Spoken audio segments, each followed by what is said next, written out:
할렐루야. 1월 4일 신년 특별 새벽 예배, 새벽에 만난 하나님 오신 여러분들을 환영합니다. 같이 기도하고 시작하겠습니다. 하나님 감사합니다. 하나님은 좋은 분이십니다. 하나님 때문에 살아갈 힘을 얻고 소망 얻습니다.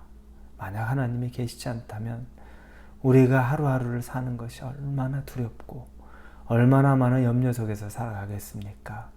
내가 내 문제 다 풀어가야 되고 내가 알지 못하는 앞길까지 준비해야 되는 고단한 삶을 살아야 합니다. 그러나 하나님이 계시기에 우리의 삶을 하나님께 의탁하고 맡기고 우리는 평안한 가운데 말씀 따라서 하나님에게 순종하며 살기 원합니다. 그 지혜를 얻는 시간이 되게 하여 주옵시고 우리의 삶 가운데서 하나님을 통하여 이 세상을 살아가는 소망을 얻는 시간 되게 하여 주옵소서. 무엇보다 하나님을 더욱더 잘 알기를, 많이 알기를 원합니다. 이 자리 가운데 함께하여 주심에 감사합니다. 예수님의 이름으로 기도합니다. 아멘.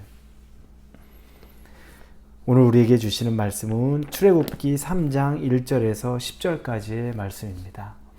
출애굽기 3장 1절에서 10절입니다. 우리 찾으셨으면 같이 1절부터 읽겠습니다.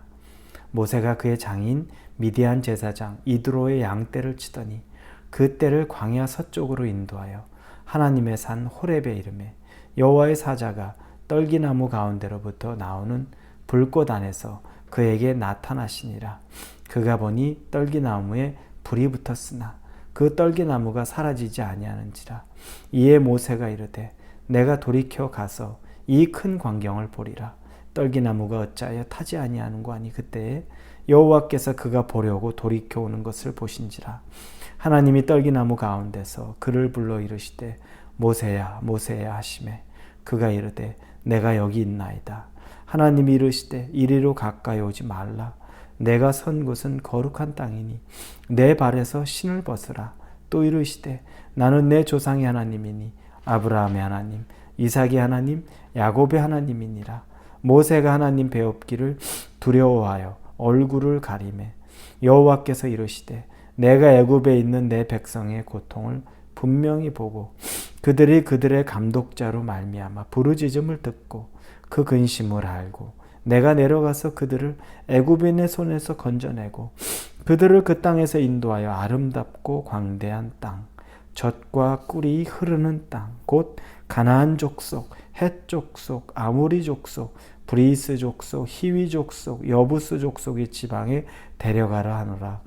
이제 가라. 이스라엘 자손의 부르짖음이 내게 달하고 애굽 사람들이 그들을 괴롭히는 학대도 내가 보았으니 이제 내가 너를 바로에게 보내요. 너에게 내 백성 이스라엘 자손을 애굽에서 인도하여 내게 하리라. 아멘. 우리가 어제 본문에서 다윗을 보고 또 다윗의 기도, 다윗은 왕이 아니었는데 왕의 기도를 하던 모습 봅니다. 그런데 다윗 그 자체, 삶 자체를 볼 때 참 기구한 삶이었다는 거 우리가 잘 알고 있습니다. 그런데 오늘 볼 모세의 삶도 사실은 만만치 않습니다. 모세의 삶은 어찌 보면 다윗보다 훨씬 더 기구합니다. 모세는 태어나자마자 바로가 그 아이들을 다 죽이는 때 목숨을 걸고 엄마가 요게벳이 모세를 몰래 숨겨두고 잠시 키웠다가 이제 더 이상 숨겨둘 수 없어서 갈대상자에 모세를 집어넣고 그리고 나일강 위로 흘려 떠나보냅니다. 이것은 사실은 이제 모세의 목숨이 어떻게 보면 이제 운명에 달려 있는 거죠. 만약 살면 감사하고 살지 못해도 어차피 죽을 인생인데 나일강에서 죽어도 어쩔 수 없는 선택이 됩니다. 요게벳의 입장에서는 요행을 바란 거겠죠. 그러나 사실 하나님의 입장에서는 요행은 없습니다. 모세가 그 갈대 상자에 들어가서 그곳에서 떠밀려 간 곳이 그때 바로의 딸의 목욕하는 곳에 도착합니다. 아기의 울음소리를 보고 가여운 마음이 듭니다. 히브리 아이인데 그 모습을 보고 가여울 리가 있겠습니까? 그럼에도 불구하고 그 바로의 딸은 아기의 불쌍한 모습이 생각돼서 자기의 양자로 거둡니다. 그리고 자기 동생이 그렇게 갈대상자에 떠내려가는 것을 보던 누이 미리암이 그 공주에게 가까이 가서 자기가 유모를 알고 있다고 소개하겠다고 말하고, 그와 같이 돼서 미리암의 어머니 요게벳, 즉 모세의 어머니가 모세를 유모처럼 키울 수 있게 됩니다. 참 놀랍죠? 이런 일이 어떻게 있을 수 있겠습니까? 요행입니까? 요게벳이 갈대상자에 넣어서 떠나볼 때는 아마 죽을 것도 각오하고 이렇게 죽으나 저렇게 죽으나 하고 보냈지만, 그러나 그건 요행이 아니고 하나님의 계획과 섭리입니다. 여러분의 삶도 한번 보십시오. 여러분의 삶이 요행으로, 우연으로, 예기치 못하게 그렇게 여러분의 삶이 지금까지 끌려왔다고 생각하십니까? 아닙니다. 하나님의 계획 안에서, 하나님의 섭리 안에 있었던 겁니다. 이렇게 해서 모세는 애굽의 왕자가 됩니다. 그런데 모세는 참 애굽의 왕자지만 그 자신의 존재 자체가 끼인 존재입니다. 우리 미국에 사는 우리의 자녀들, 2세, 3세 아이들 보면 미국인이지만 한국인이고 동양인입니다. 그래서 그 아이들의 정체성에 혼란을 겪을 때가 굉장히 많습니다. 모세가 그랬습니다. 모세는 그와 같은 상황 속에서 자기의 정체성에 대해서 고민을 하고 있었던 겁니다. 어머니가 요게벳이 자기를 가르칠 때 히브리인이었기 때문에 모세는 히브리적인 교육을 아주 어렸을 때 받게 되죠. 그러면서 자기는 또 애굽의 그 바로의 왕자가 됨으로써, 그러면서 이 애굽 사람의 정체성도 갖게 됩니다. 두 가지 정체성을 다 갖고 사는 겁니다.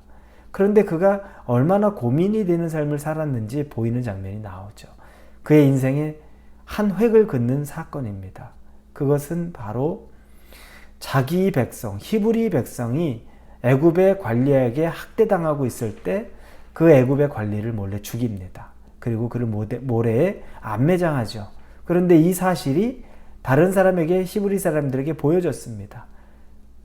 모세만 몰랐지 다른 사람이 알고 있습니다. 다음날 히브리 사람들 서로 싸우는 것을 보고 분통이 터진 거죠. 너희들끼리 싸우면 어떻게 하냐? 자기 민족끼리 싸우면 어떻게 하냐? 그들을 훈계하는데 히브리 사람들이 화를 냅니다. 네가 우리의 심판자가 되느냐라고 하면서, 네가 우리도 죽이려고 하느냐라고 말하며 어제의 살인사건을 들춰냅니다. 그리고 그 사실이 바로에게까지 들립니다. 결국에 모세는 바로가 죽이려고 해서 쫓겨나서 미디안 광야로 가게 됩니다. 그때가 바로 40세입니다. 중간에 자신의 정체성 때문에 고민하던 그 결과, 여기서도 저기서도 아무것도 아닌 그 바로가 결국에는 광야, 미디안 광야까지 가게 되는 것입니다. 이제 모세는 40세가 되었을 때 두 번째 죽음 앞에 서 있었던 거죠. 태어났을 때 죽음의 문턱에 있었고 40세가 되었을 때 죽음의 문턱에 또 있었습니다. 그가 광야로 왔는데 광야의 삶은 이제 어떻습니까? 천국과 지옥과 같겠죠. 애굽의 왕자 부족함 없었는데 미디안 광야로 오니 그때부터는 아무것도 없습니다. 그의 삶이 얼마나 허무했을까요? 그것도 그의 나이가 가장 왕성하게 이것저것 다 할 수 있는 나이. 그에게 혈기가 얼마나 강했습니까? 사람을 때려 죽일 정도로 혈기가 강했던 사람이 광야에 와서 아무것도 할 것 없는 도망자의 신세가 된 겁니다. 자기 자신을 그렇게 바라보기 시작합니다.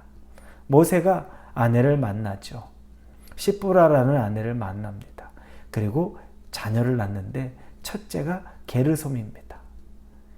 게르솜인데 그 게르솜의 뜻이 타국에서 나그네가 되었다라는 뜻입니다. 나는 타국에서 나그네라. 그의 마음이 얼마나 허전하고 허무하고 낙심됐는지 큰아들 낳는데 큰아들의 이름을 그렇게 지었습니다. 나그네가, 그것도 타국에서 별로 소망도 없고 힘도 없는 모습입니다. 모세는 이 상황 속에 있습니다. 여러분 얼마나 허무합니까? 이 정도 되면 모든 걸 포기하고 싶지 않을까요? 이 정도 되면 하나님 없는 것 같은 생각 안 들까요? 여러분 같으면 어떻습니까? 여러분도 이런 경험 있지 않습니까? 어떤 분들 좋은 직장 다니다가 아주 작은 직장으로 옮겨간 이후에 힘겨워하는 경우도 종종 있고, 목회자들도 큰 교회에 있다가 작은 교회 가서 힘겨워하는 경우들도 있습니다.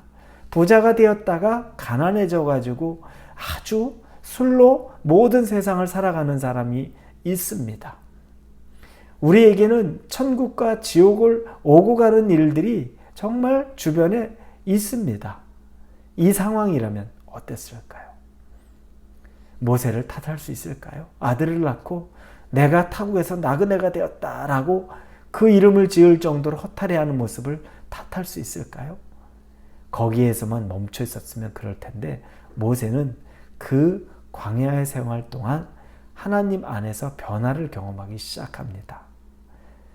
모세가 나중에 출애굽기 18장에 보면 둘째 아들 이야기가 나옵니다. 엘리에셀이라고 나옵니다. 엘리에셀의 뜻은 하나님은 나의 도움이시다 라는 뜻입니다. 그는 광야에 있으면서 이제 첫째는 허무한 가운데 내가 타국에서 나그네다 라고 고백했지만, 이제 시간이 지나면서 그 삶 속에서 자기를 맞춰가고 훈련되어져 가고 비워가고 그러면서 둘째를 낳았는데 하나님은 나의 구원이시다 라는, 도움이시다 라는 이 고백을 합니다. 변화되어 가는 겁니다. 여러분, 광야는 우리를 변화시킵니다. 모세도 그와 같이 철저하게 버려진 것 같은 데서, 그곳에서 광야에서 변화를 경험했습니다. 여러분은 혹시 지금 어느 지점에 있습니까? 여러분은 지금 광야에 있다고 여러분 낭망하는 순간 그 지점에만 있습니까? 우리가 광야에 있으면서 우리가 배워야 될 점이 있습니다.